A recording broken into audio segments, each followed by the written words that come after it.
ir arī sastāvdaļas uzrakstītas. Un paladziņš arī ir. Jā, paladziņš tāds interesants. Jā. Un cenas arī vispār demokrātisks. Jā, patiesībā, jā. Arī garšīgi tā. Ripoju oliņu pāris ierkaunēs. Tie, kas paliks uz dakta rītā, tad var atnākt. Trāpīts.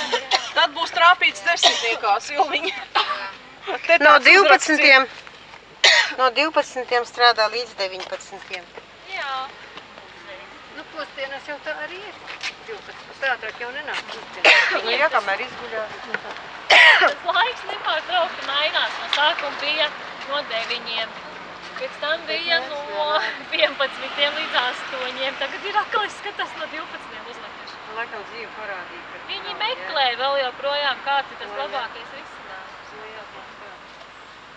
Arī te lauviņas reku. Jā, viss. Es pārtraucu, ka tas nebūs muzejā vietas, bet nu apskatīsim, cik spēsim. Jā, iziesim un skatīsimies.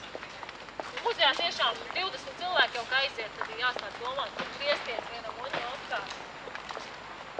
Mēs esam 20. Viens, 2.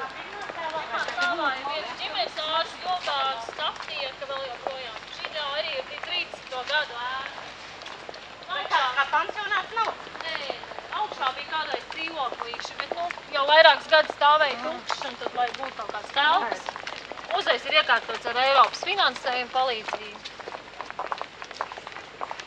Mums ir arī savs karoks, tur uzkārts, grūti saskaras.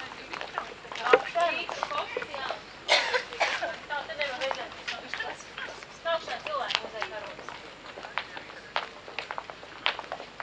Labi, iesim augšā.